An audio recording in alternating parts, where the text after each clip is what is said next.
Hey guys, welcome to Film Learnin, the show dedicated to learning you some filmmaking and learning you good. Sorry about being a day late, we had some issues that just couldn't be helped. Now, on to today's effect. This is our most requested effect in the history of Film Learnin's 26 episodes. So much so that YouTube has actually flagged this comment as spam in most of the newer videos, and I'm doing it today in the hopes that it will finally end this request for good. Malik Mackey asked multiple times, what about high-speed fighting? I've never seen anyone do it like the show, he's talking about Dragon Ball Z, in real life. It will be hard, but I think you're up to the challenge. The reason we're doing this effect today is because I've finally seen a good example of it being done in live action. During Nintendo's digital event, they showed off a trailer for inserting Yumi into Super Smash Bros. That featured Reggie Fils-Aimé and Satoru Iwata fighting in the same vein, and it looked pretty damn sweet. So today we're going to be replicating that effect, and guess what? It's super easy.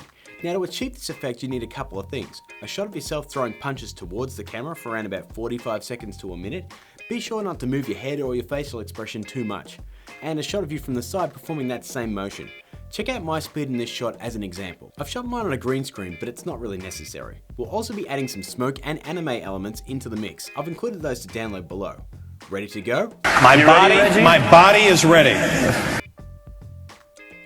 Okay, that's not what I asked, but I guess we'll proceed. I've already got my clips set up and ready to go in a comp, so let's get started. First thing we'll be adding is our smoke asset, so grab it from the project menu and drop it on in. We'll scrub forward to the first punch and then move it into position. Next, duplicate that smoke layer and then move it into place for the next punch, and the next, and so on and so on and so on. When you're done, you should have a smoke puff for each punch thrown. Okay, we've got all our assets in place. Let's speed this bad boy up. To speed up our footage, first we'll pre-compose all of our assets into one clip. From there, right-click and select Enable Time Remapping. We'll then head over to the Presets menu and type Time Warp. Pick it up and drop it on our pre-comp. We only need to change one setting here. Turn the speed up to 400. You can go a little more or less depending on your clip, but this felt right for my shot. Now, we want to add a bit of blur to really sell that movement, so head up, grab an adjustment layer, and then we'll go to Effect, Blur and Sharpen, and add a radial fast blur. You can adjust the settings accordingly if you need to. Next, grab the pen tool and we're going to mask out our face so it's not included in the blur.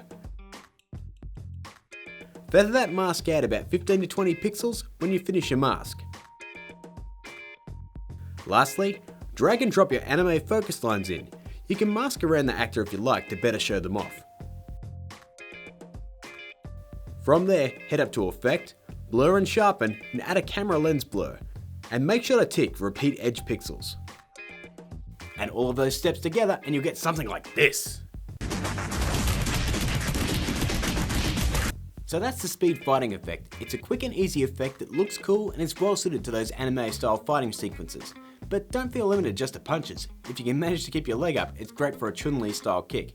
Well, that's all I've got for you this week. We've got some brand new videos coming up every week, so if you haven't already, give that subscribe button a click. If you have a question or a request, anything at all, leave it in the comments or on my Twitter. And as always, gang, keep learning!